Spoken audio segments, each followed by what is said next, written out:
those who don't know me, my name's Nicola. I work for Activity Alliance. We used to be called the English Federation of Disability Sport, which probably sums up what we do a little bit better. I also move a lot when I present, so I'm going to try and stay here, sorry. But we, as Activity Alliance, we're the leading national charity for disability and inclusion in activity. We have a whole host of kind of different things that we do. I'm part of our partnerships team, so I get to work with wonderful people like you and wonderful people like Active Sussex across the whole of the South East. For me, it's my patch. But we have a whole host of things, including an incredible marketing and communications team who have put together loads and loads of resources that I'm going to share at the end of this after we've been through some of it with you guys as well. Gemma did a bit of a plug for me earlier with our annual disability survey. It's our 3rd year of doing that at the moment, so we're really starting to see some so it's like the correlation come through in the data, so it's really, really rich. So please do have a look at that. If you want to read the whole thing, it's long, but the executive summary is great to start with, if nothing else. So yeah, please do have a look at that. We do loads of training, as Root said as well. By the end of today, I'm not going to do a job, you're not going to do it for me. But yeah, please do have a look at kind of what we do, and we're going to share the resources and stuff after today. So that's us in a nutshell at Activity Alliance. Am I going the right way? No, I'm going the wrong way again. So, I've got a quick question for you. Do you think you agree with the statement on the screen? We know what our audiences look like and their communication preferences. There's some shakes of the head in the audience, and that's completely fine. That's kind of what we're here today to do. So if research is something you're interested in, let me know. I can really deep dive into some data about impairment groups in different areas and really deep dive about who our audience is and what they want. But that's just one side of the story. We need to understand individuals' preferences. So we need to talk to people, we need to understand, we need to listen to them, we need to engage, and we need to kind of learn from that every time we speak. So I would be surprised if everyone in the room said yes when this came on the screen. So that's why we're here. That's what we're going to be doing. So a little bit of stats. I love stats. I love figures. That's how my brain works. 21% of people in England have a disability. It's 1 in 5 people. It's a lot of people. So we're trying to reach a big group, and one size does not fit all. So it's hard what we've got to do, but we can do it. Of that 1 in 5, 75% of people have more than one impairment. So it's a complex group as well. It's really not simple, as I said. I'm not going to kind of pick this all out. And again, we've got so many more of these bits on our website. I'm sure Gem's got some stuff as well for kind of the more specific local stuff, because this is all national data. But the one that I do want to pick out is the bottom one on there. 1 in 4 people will experience a mental health problem each year. And all of this data was pre-pandemic, and I'm guessing that's probably increased dramatically over the last couple of years. So definitely something to bear in mind is the prevalence of mental health conditions over the last few years. What we're here to talk about, language and communications. The one stat that I remember when I was sat in your shoes listening to this for the first time, the average reading age is that of a 9-year-old in the UK. So the way that we communicate needs to reflect that. I was one of the worst people for trying to make my communication sound smart, make people think I'm really clever by putting some big words in and nice long sentences. We don't need to do it, we really, really don't. The other one there that I want to pick out is 1 in 5 disabled adults have never used the internet. Again, pre-pandemic, probably has changed a little bit because the whole world had to go online very, very quickly. But we're still saying that the internet is not the be-all and end-all as the way of communicating. It's brilliant, it serves a purpose, but we need to be diverse in how we're communicating and think about what different methods we can use to reach different people with different types of impairment. I said I was only going to pick one more out, I'm going to pick another one. 10% of people have dyslexia. I'm one of those people. We're going to talk about some kind of top tips for kind of making sure your communication is good for dyslexic people. I'm only going to talk for 10-15 minutes about this today, not just dyslexia, the whole thing. But I could do a 3-hour course on this. if we needed to. So if this is something that, you know, there is a need and a want to kind of deep dive into this and really kind of put some time and effort in, let us know. Put it on a post-it note, and yeah, we can get something organised, because I find it absolutely fascinating and it's really, really important. I'm learning, I'm going the right way this time. So yeah, as I said, one size really doesn't fit all. We've got to understand the individual and the group of people that we're trying to work with. Ask the questions. Ask, is this the best form of communication for you? Would you prefer if I sent you a text message rather than sending it as an email? Actually, is it too colourful? Is there too many pictures? Is there not enough pictures? Is there what else do you need from me? Really understand what people want. Don't assume that your audiences don't or do have requirements. We know that 51% of people that should or would fall under the banner of being disabled wouldn't say themselves that they are disabled. So just because someone ticks a box saying that they are non-disabled doesn't mean that they don't have any requirements, or you know that the communication could be a bit better for them. Regularly monitor your communication needs and preferences. Do you ask? Do you say to people, is this meeting your needs? What could I do better? I know there's a couple of examples in the room of where people have dramatically changed their newsletters because they were not inclusive in what they were doing, and actually newsletters are a really, really vital and important way of getting messages out there, and if people can't access them, then they're not doing their purpose.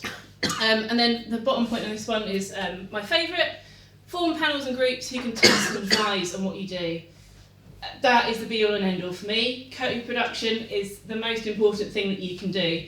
Don't assume, don't think I know best. I don't know best. I'm being told that this is what's best, and this is what we know is best, in that please, please, please form those groups, form those panels, and ask disabled people what is best. So, language, a huge topic, always kind of really sparks some great conversation, and there is a right and a wrong in a lot of cases, but there's also there's some bits that are up for debate, and some of it is personal preference. The thing I always say with language before anything else, if you get something wrong, apologise and ask that person who you are speaking to what they would prefer you to say or to call them, or whatever it might be. Now, top of the list there, disabled person, that is what at Activity Alliance we use. We say disabled person following the social model of disability. In the little circle on the slide there, it says for extra reading, you could do a bit of research on the social medical model of disability. Again, we haven't got all day. I could do a lovely good presentation on all of the work around the social and medical models of disability. But it's essentially coming down to the fact that for the social model of disability, it's the environment around people that disables them, not the person being the issue. It's society and the environment around them being the issue. That's what it boils down to.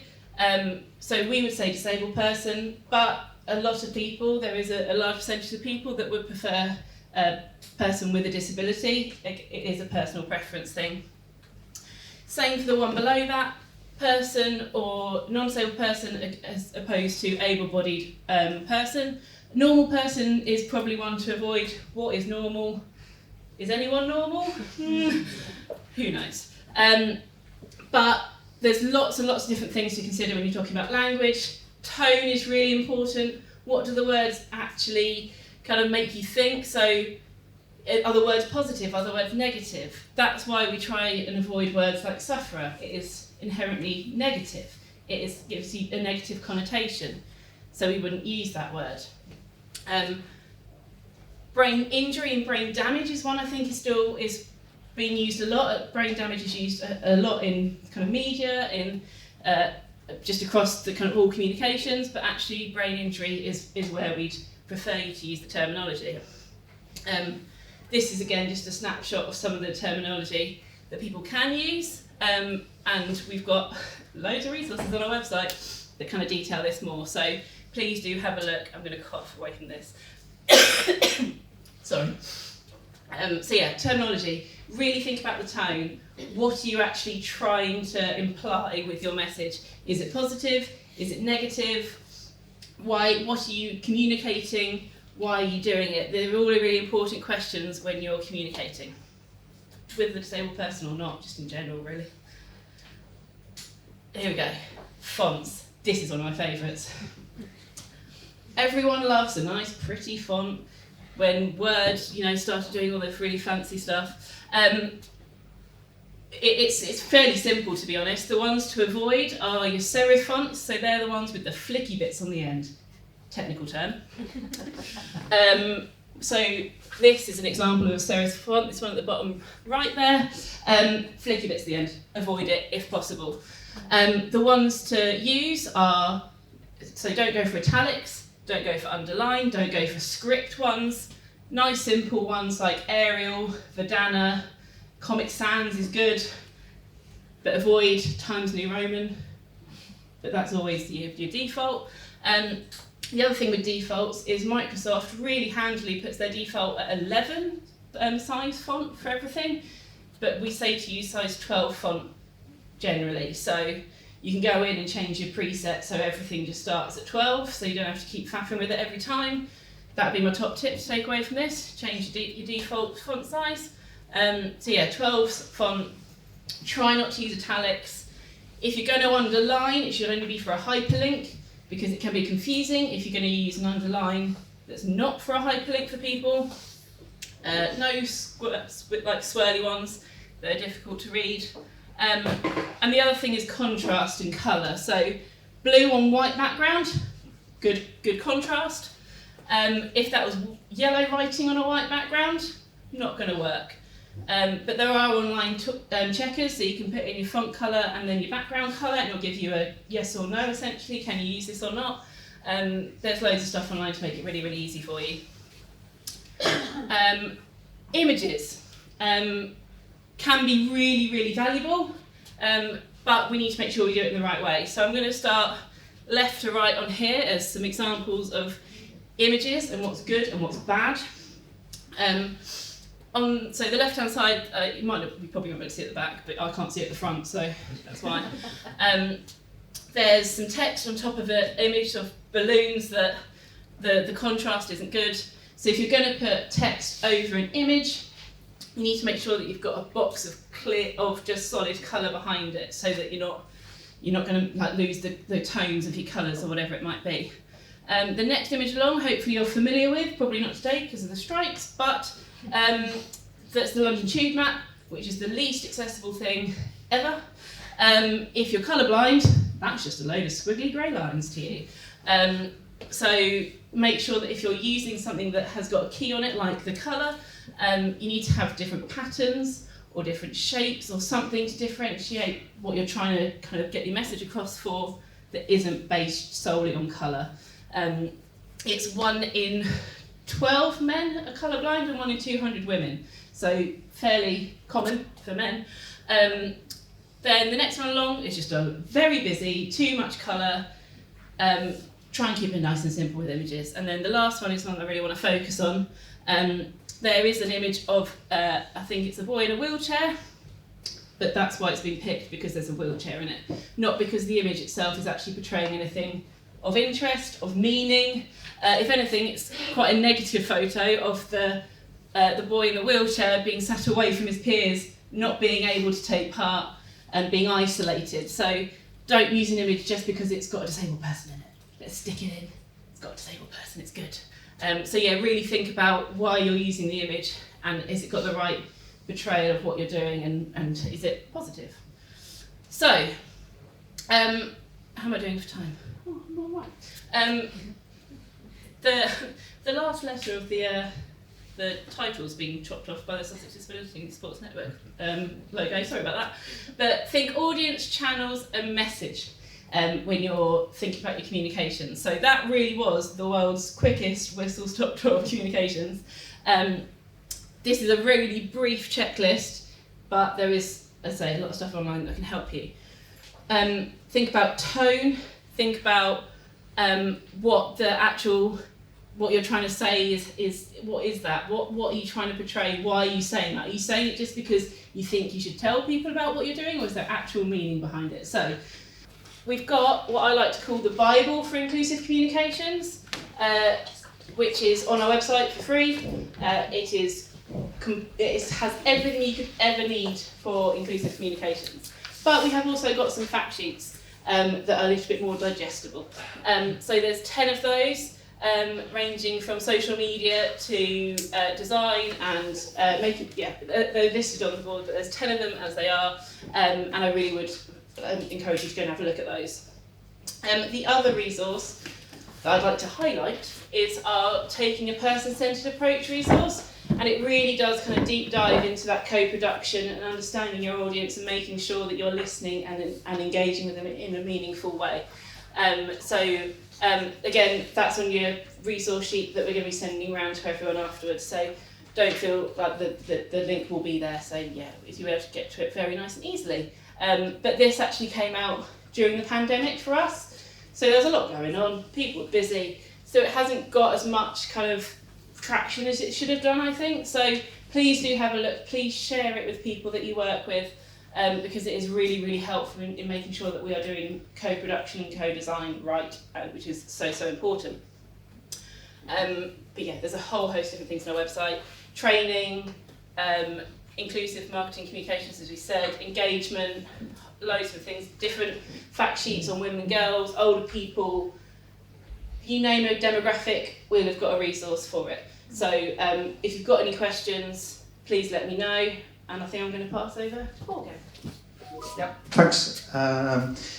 We're going to do a bit of a panel discussion now, and the idea is that we'll kind of bring together a lot of what's gone before just now and think about how that applies in real life on the ground and all that kind of stuff. So if we could have Ricky Perrin from Sussex Wheelchair Basketball, Mark Ridley from Sussex Police, Nicola, you're going to join as well, and Sarah Byrne from Abbey Community.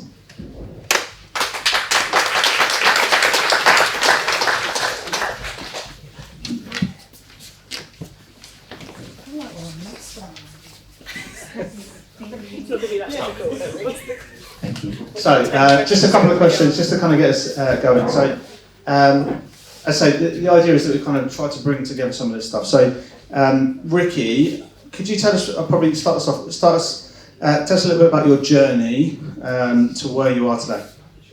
Yeah, I got in the car. Got some petrol in it and then had a flat tyre.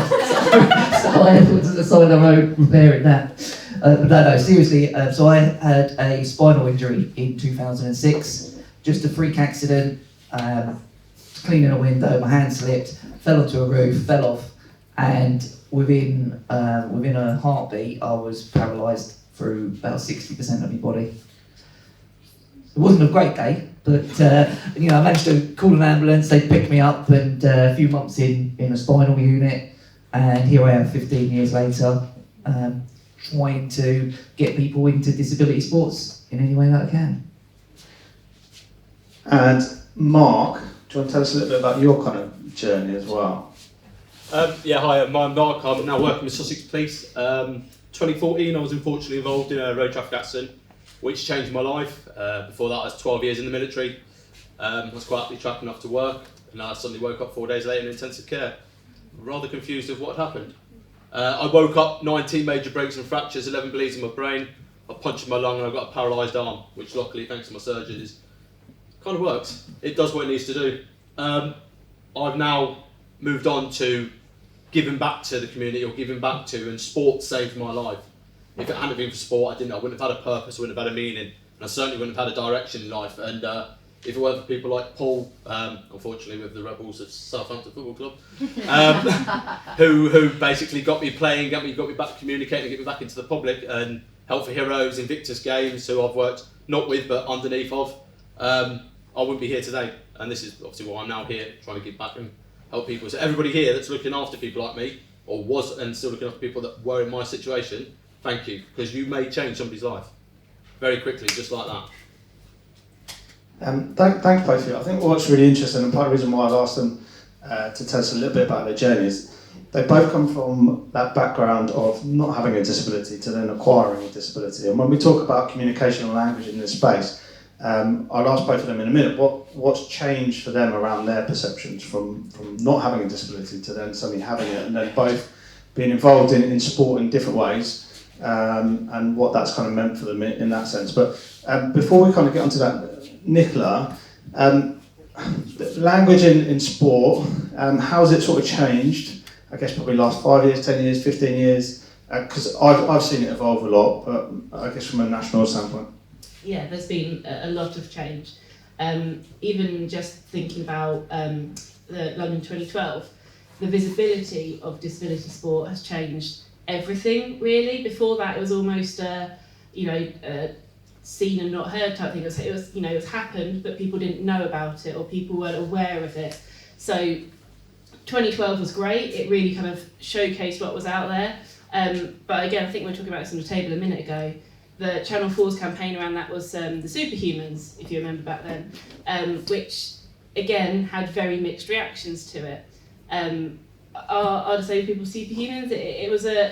It's what is actually they're trying to portray with that. So there's been a huge amount of change, and it's been really, really positive, but we're not there yet. We're definitely not there yet.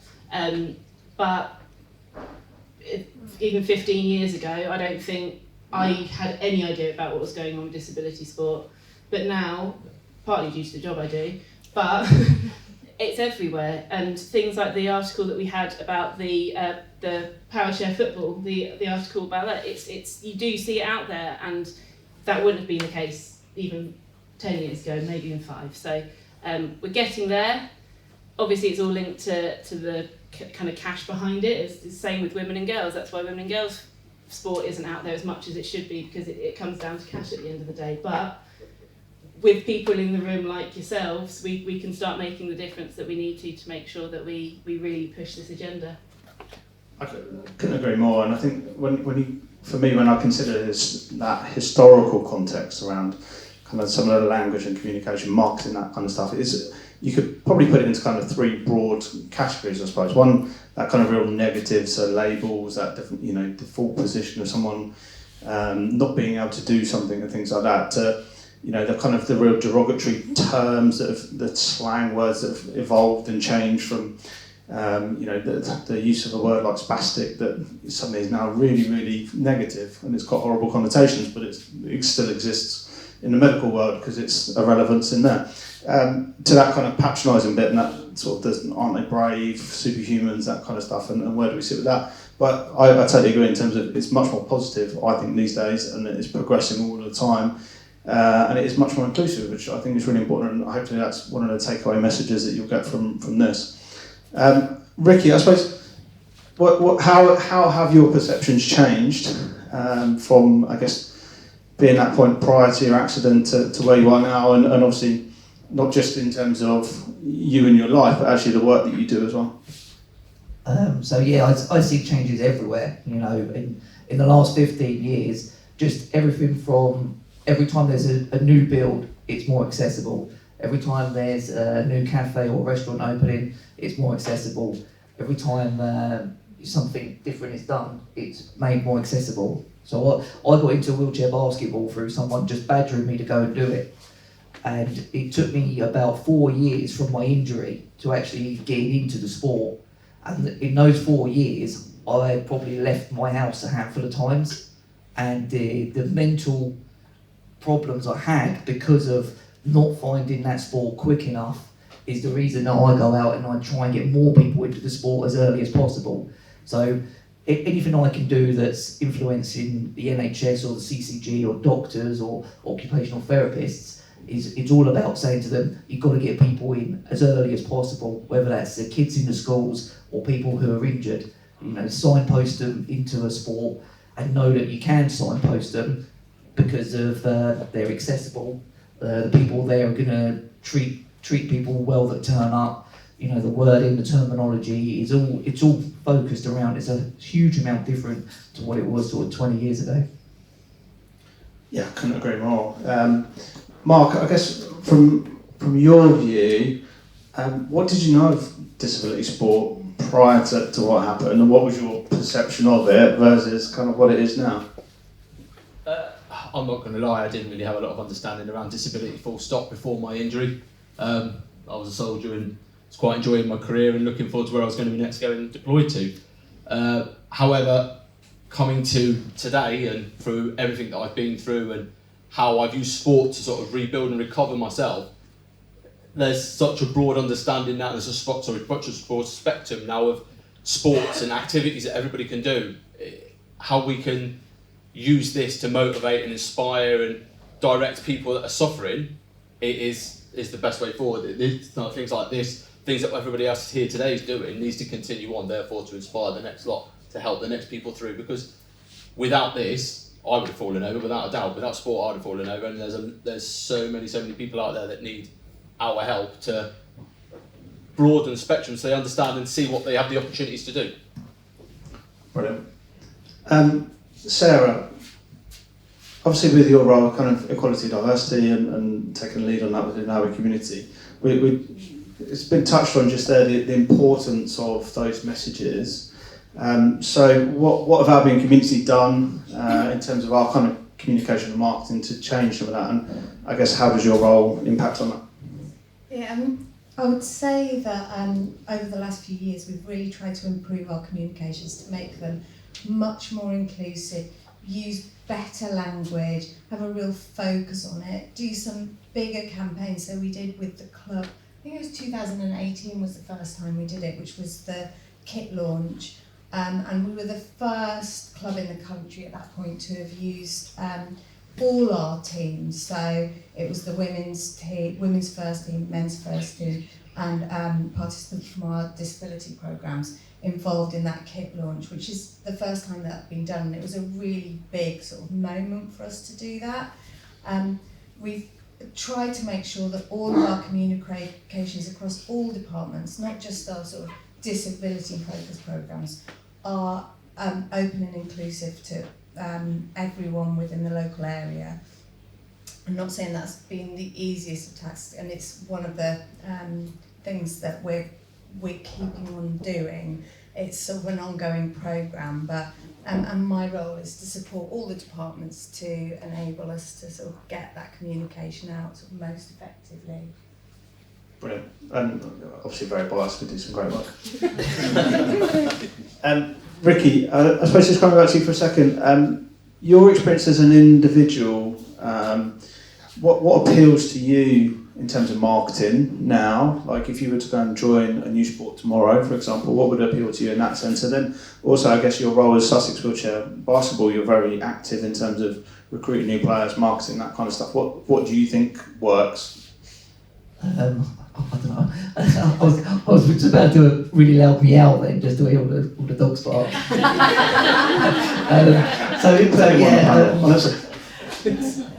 So I think we're in the day and age now where everything's online, everything's visual. Your Instagram, your TikTok, your Twitter. You've got to have a big online presence, because the way I sort of look at it from a marketing point of view is you want to be everywhere. So, like, if you turn on the telly tomorrow, you'll find me on there. If you turn on the radio, I'll be on the radio. You pick up the Argus newspaper, I'm in there as well. So you can't get away from wheelchair basketball if I'm doing it, because wherever you go, and I know there's people in here from the council, and they go, oh no, it's Ricky again. You know, I am everywhere when it comes to wheelchair basketball, annoying the hell out of everyone. I've had MPs doing it, I've had councillors doing it, I've had doctors, OTs. They won't escape it. And I think if you're that tenacious because you want to get people into that sport, you'll find a way to get them into it. So I would just say, for me, if I was continuously hit in the face with something, eventually you're going to give it a go. Wouldn't we all like to hit you in the face continuously? We don't condone violence. Particularly those in the council. Cover my eyes. Mark, with you on the panel, I wanted to take a bit of an opportunity, obviously your other role, and perhaps you'd like to explain a little bit about that first. But from a kind of policing perspective, I suppose, you work in a local community daily. Do you sense or see how language influences everyday behaviours, and I guess specifically more so around disabled people? So firstly, I'm a police community support officer for Sussex Police, and I've also had the joyful opportunity to become the disability liaison officer within Brighton and Hove. of which I actually work alongside Paul in a couple of projects that I'm doing. Language itself it's like a glove. It doesn't fit everybody. Everyone's got a different perception or a different view on certain words, certain ways things are said. And the main key to that is understanding and educating people correctly of what can be and what couldn't be and what's frowned upon and what should be said. Of which we've actually installed an education packet within Sussex Police. When I took on a disability liaison officer, I noticed there was a massive void that people aren't being taught about disabilities and communication within that and understanding. So I had a word with a few of the bosses and said, right, we need to get on this quick because otherwise we're missing an opportunity here. And then employed the help of Paul. And we've created an education package which is slowly but surely getting fed out to officers as they come through training. And hopefully in the next couple of months we'll get the thumbs up to actually be part of all officers training across the force in Sussex. And then obviously it won't be us that will be doing across the force, but hopefully be installed in other forces around the country. If we don't understand it and we don't educate people correctly, people are going to be blind, and then people's protected characteristics are going to then become vulnerable, and then it becomes a hate crime, and then that becomes a crime, and then I've got to do more paperwork, which we don't all want. But if we can educate people, first steps, so we can hit the nail on the head and hopefully get rid of it. Absolutely. It's been a great and really proactive, I think, from the police side of things to start those conversations. And I think it doesn't just then affect how they work on the ground, it affects the people on the ground as well. Nicola, Activity Alliance, obviously this is a massive part of what you do, and you've been very, very proactive in this kind of whole communication space. What do you think has been the reaction of the kind of sports sector as a whole, and what can we all do collectively to keep improving things? I mean, the reaction, it's been great. I think as a sector, we all want to strive to be better, which is probably because we're competitive in nature in what we do, so we do want to learn and be better. So that's been really great. The amount of courses and workshops and amount of times that the resource has been downloaded is brilliant, and I think it needs to continue.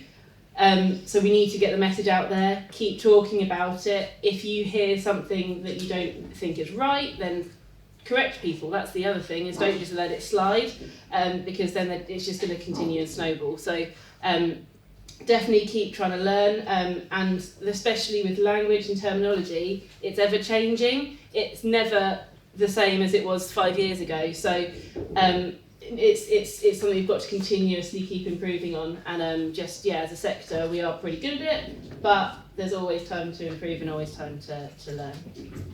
And Sarah, obviously, AMI Community, we're a relatively big provider in Sussex around disability sport, but we've also got a great platform with the football club and the audience we've got.